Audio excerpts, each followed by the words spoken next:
Hi friends, 1985లో first ozone hole మనం కనుక్కున్నాం. ఇంతకీ ఓజోన్ హోల్ అంటే ఏంటి, అది ఎలా ఏర్పడుతుంది, దానివల్ల వచ్చే ప్రమాదాలు ఏంటో ఈ వీడియోలో మనం తెలుసుకుందాం. మరి ఇంకెందుకు ఆలస్యం, let's start our today's episode. ముందుగా ఓజోన్ హోల్ అంటే ఏంటో తెలుసుకునే ముందు ఓజోన్ లేయర్ అంటే ఏంటో తెలుసుకుందాం. సీ లెవెల్ నుంచి 10 కిలోమీటర్ల వరకు ఉన్నది ట్రోపోస్పియర్. దాని తర్వాత 10 కిలోమీటర్ల పైనుండి ఉన్నది స్ట్రాటోస్పియర్ అంటారు. ఆ రెండింటి మధ్యలో ఉండేదే ఓజోన్ లేయర్. ఓజోన్ లేయర్ అనేది సూర్యుడి నుంచి వచ్చే కిరణాలని యూవీ రేస్ అంటారు. యూవీ రేస్ కిరణాలని డైరెక్ట్గా భూమి మీద పడకుండా ఆపుతాయి. అంటే ఓజోన్ లేయర్ భూమికి ఒక రక్షణ కవచం లాంటిది. ఇప్పుడు ఓజోన్ హోల్ అంటే ఏంటో తెలుసుకుందాం.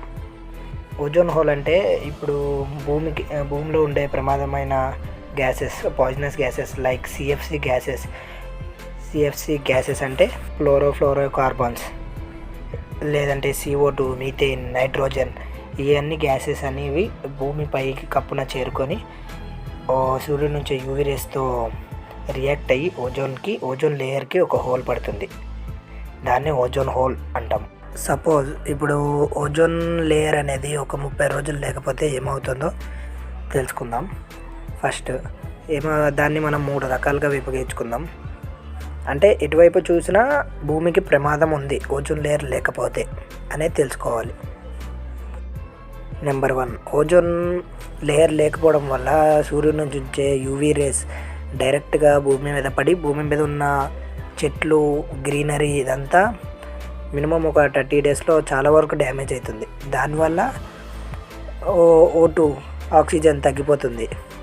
అది పీల్చుకునేది జనాలు కాబట్టి అది ఉండదు ఎక్కువగా. దాన్ని బట్టి ఇది ఒక మెయిన్ ప్రాబ్లం అన్నమాట.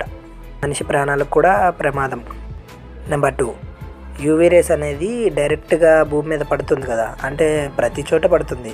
ఇప్పుడు ఐస్ ఉంటుంది, అంటార్టికా ఐస్ని మెల్ట్ చేసి దాని నుంచి వచ్చే వాటర్ మొత్తం సీలో ఓషియన్స్లో కలిసి సీ లెవెల్ వాటర్ ఇంక్రీజ్ అవుతుంది. దాన్ని బట్టి భూమి మొత్తం వాటర్తో నిండిపోయి ఉంటుంది. అదొక రీజన్. అది కూడా మంచి ప్రాణాలనే ప్రాబ్లంలో పడేస్తుంది.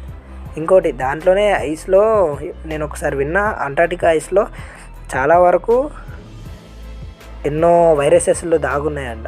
అది ఒకవేళ మెల్ట్ అయితే ఏమవుతుందో మేము ఊహాజ్ఞానానికి వదిలేస్తున్నా. నెంబర్ 3, యూవీ రేస్ అనేవి డైరెక్ట్గా హ్యూమన్ బీయింగ్స్ కానీ యానిమల్స్ కానీ ఏదైనా జీవి హ్యూమన్ బీయింగ్స్ మీద పడితే హ్యూమన్ బీయింగ్స్ స్కిన్ క్యాన్సర్కి వచ్చి స్కిన్ మొత్తం మెల్ట్ అయ్యేటట్టు అయ్యి స్కిన్ క్యాన్సర్ వచ్చి అది కూడా ప్రమాదకరం చాలా. అది కూడా ప్రాణాలను తీసే వరకు తెస్తుంది మనుషులకు.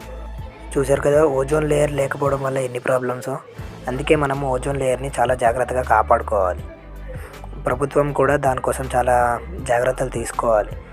అందుకే మనము సెప్టెంబర్ 16న ఓజోన్ డే అనేది సెలబ్రేట్ చేసుకుంటాం.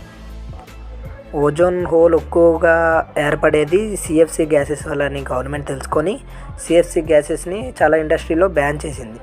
దానివల్ల ఇప్పటికీ ఇంకా మన ఓజోన్ లేయర్ చాలా రికవరీ అవుతుందంట.